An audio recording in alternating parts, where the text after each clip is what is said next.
Hi, I'm Mike. I'm Scott. And I'm Mark. We are your Screen Machine product support team, and here's another quick tip. In this tip, we will be talking about your maintenance and operation quick reference decal that's right inside this engine door on your 77C scalper. So if you need any reference information on this top corner here, you've got daily startup and operation quick reference.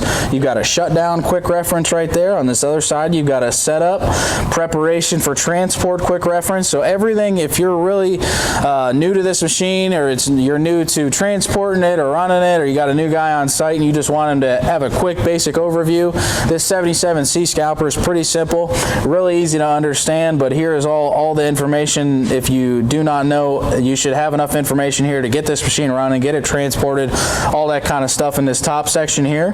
The bottom section here, you'll see a pictorial diagram of the machine. This is a maintenance reference that we have like on the rest of our machine. So it's got the machine layout here and a bunch of different bubble numbers here. So it'll be pointing out different areas of the machine. It'll tell you where they are, what you need to do, and really help you maintain and service this machine. So we'll go to the first one here, reference number 1, your screen shaft bearings. In my opinion, the most important maintenance item on this machine, especially as far as bearings go. You really want to make sure those stay greased.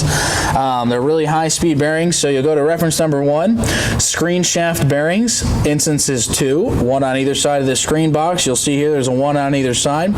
Service interval, 8 hours or daily. You want to do this every day. And then the remarks, add 5 to 6 pumps of grease. So it's a really quick, easy checklist, and you just kind of go down the line like that. Radiator and coolers, conveyors, all that kind of stuff is on there. It's got another note for exactly what grease we want to use. It's got contact information. This decal has really everything you need to know in a pinch about this machine.